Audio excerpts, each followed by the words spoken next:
President Donald Trump has now changed the election laws across the United States. The March 25th executive order stipulates changes, including on proof of citizenship to vote in the U.S.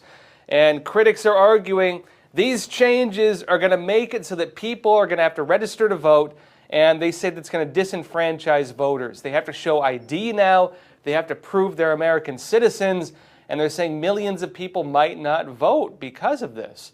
Now, I'm going to go into this order, what it means, but first, this is Trump talking about the need for proof of citizenship during a press conference earlier this week. Watch.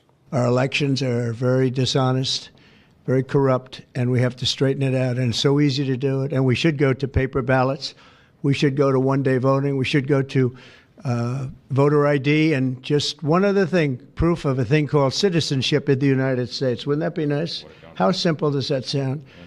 Proof of citizenship, voter ID, one-day voting, and paper ballots. You know, paper ballots are very secure. They have watermark paper. It's very intricate stuff. It's very technologically advanced, even though it's paper. And you'd have no trouble. You wouldn't have dishonest elections, and you'd have them all done by 10 o'clock in the evening. You know, France went. Now, this is the actual executive order officially from the White House. Let me show you what it says. It says this: despite pioneering self-government, the United States now fails to enforce basic and necessary election protections employed by modern developed nations, as well as those still developing. Trump goes in, gives some examples of, third world countries that have stronger election integrity than the United States. And he then goes on and says this: free, fair, and honest elections unmarred by fraud, errors, or suspicion are fundamental to maintaining our constitutional republic. The right of American citizens to have their votes properly counted and tabulated without illegal dilution is vital to determining the rightful winner of an election. Under the Constitution, state governments must safeguard American elections in compliance with federal laws that protect Americans' voting rights and guard against dilution by illegal voting, discrimination, fraud, and other forms of malfeasance and error. And he says, yet the United States has not adequately enforced federal election requirements. Laws already in place, which we'll get into in a bit, laws already in place that he says, for example, prohibit states from counting ballots received after Election Day or prohibit non-citizens from registering to vote. Now, the critics would say it doesn't happen that much. They say this is a drop in the bucket. Republicans would say drop in the bucket because you don't investigate it properly. Again, believe which side you want. But under this order, here's what's going to happen. When people go to register to vote now, they're going to have to show proof that they're actual U.S. citizens. Now, some people say this is basically voter ID. It's ID when you go to register. This could be a passport, a real ID, a military identification card, a local ID. Some states or cities give IDs, but it has to be something that affirms you're a U.S. citizen. And in addition to this, there are also going to be programs to identify anybody who is illegally registered to vote in different states. That includes people who maybe go to the kiosk at the DMV and when they ask you to register to vote and it says, are you a U.S. citizen, yes or no? Even if you're not, you might have clicked yes, you're going to be investigated with this. The order directs the Secretary of Homeland Security to ensure state and local officials can access systems to verify the citizenship and immigration status of registered voters. That means every registered voter is going to get the citizenship test. They're going to look at the data, and if it says this person is not a U.S. citizen, well, they might go after him. Now, look, this could actually potentially help identify current registered voters who are not actually U.S. citizens, meaning cleaning the voter rolls, getting rid of those individuals from them, and maybe prosecuting them. It also directs the Secretary of State to ensure state and local officials are, quote, engaged in verifying the citizenship of individuals registering to vote or who are already registered, meaning this isn't just new registrations, it's existing voters. The DHS Secretary will also have to work with the DOJ administrator, that's Elon Musk in this case, to, quote, review each state's publicly available voter registration list and available records concerning voter list maintenance activities, and to cross-reference all that data with the federal immigration database and state records requests, including through subpoenas if needed. Remember, the DOJ department under Musk, it's technically an organization that works on technology, data, and so on, and that organization is going to be working with DHS, other organizations, to get access to this information and then do a cross-check to make sure people are actually legally registered to vote and that there are no illegal registrations. They're basically opening the books up and they're reviewing every single one of them. And notes that within 90 days, that's 3 months from now, the DHS Secretary, Department of Homeland Security, will also have to give the U.S. Attorney General, Pam Bondi, information of any non-U.S. citizen who is found registered to vote at any level, whether it's federal, state, local elections, anything. And then take all appropriate action to submit to relevant state or local election officials such information. Meaning, clean your voter rolls, get the illegal aliens off your voter rolls or other people. It doesn't end there either. Voter registration agencies will now have to assess citizenship prior to providing a federal voter registration form to enrollees on public assistance programs. Remember universal mail-in ballots? If they do that now, they're going to have to make sure they're not sending it to illegal immigrants. Also, the U.S. Attorney General, Pam Bondi, Justice Department, will be taking some strong actions to make sure non-U.S. citizens are not voting in our elections or registered to vote. And guess what? This will include Attorney General reviews. The Justice Department's going to look at it, of Homeland Security databases, state-issued IDs, because, New York, a lot of states have state ID, and driver's license databases, which do ask you to register to vote, and also, as they say, similar records relating to citizenship. They're opening the books on all of this. And all of this also includes an element of enforcement.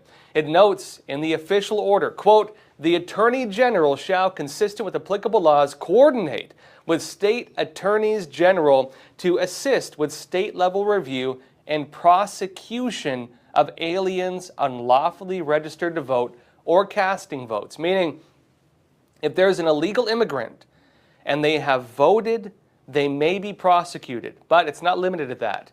If there's an illegal alien and they have registered to vote, it means that they could also face prosecution. This is not even limited to illegal aliens. This could be green card holders, aliens in general, foreign individuals who are not U.S. citizens. And there's even more to it. This also includes orders to review voter rolls. This includes looking at social security numbers, death files to look for dead people. Because in 2020, there were a lot of allegations of dead people being used to vote. And also other databases like this. Whether you believe this is nefarious or not, a lot of states do not clean their voter rolls, and there are old records on them. This will look into that. It also includes requirements for states to use official national voter registration forms with requirements for ballots to make it so the vote is not contained in a barcode or a quick response code. In other words, standardized documents for elections, no more just whoever wants to do a voter registration form coming out, doing whatever it wants. They have to use official ones now. They can't just do it from the state level, do whatever they want. And there's also an order to recertify voting systems. And of course, that applies to all existing technology used at various voting locations. All of it needs to be recertified to be able to be used. And it says they're going to, quote, rescind all previous certifications of voting equipment based on prior standards. All of it, all the machines, everything will likely be reviewed. And there's also a very large section on here on, quote, prosecuting election crimes. And this could be election fraud, it could be issues with voter registration, it could be people who gave false information while registering to vote or otherwise may need to lie about being a U.S. citizen. It could mean threatening or intimidating voters or even election officials or other things. So they're going to actually be going after people on this who are accused of election fraud or accused of anything along those lines. And there are also other requirements on election equipment, checking for problems of malicious software or unauthorized intrusions of election equipment. And that's going to be a big thing, because that will require review of the actual software and systems used in the elections. And also other orders, including having a national election day, making sure that California is not counting its votes like a month after the elections, and making sure a toilet doesn't overflow in Georgia and shut down the entire election, and things like that. They're going to have systems in place to prevent that now. A national election day. One day, done, boom, votes are in, and nothing after that. And also on preventing foreign interference, including with the use of funding. No foreign donations, no foreign money, no outside influence on the American election system. So, in other words, take this across the board. This basically addresses most of the concerns with the election that Donald Trump has been raising going back to the 2020 elections. This will require a review of effectively almost everything he alleged took place. And according to White House Press Secretary Karoline Leavitt during a press conference yesterday, Trump also wants Congress to move on election integrity as well. Watch. As for the election integrity executive order that the president signed yesterday, this is in an effort to restore trust in American elections. There were more than 10 steps taken, 10 executive actions taken throughout this one order. It directs the department, or the attorney general rather, in Homeland Security to prevent non-citizens from any involvement in administering elections. There's also another host of actions. We can provide the fact sheet for you, but it's a very strong election integrity executive order, and the president would also like to see Congress do something about this very important issue. Well, that would be important because Congress needs to act if this is going to become law.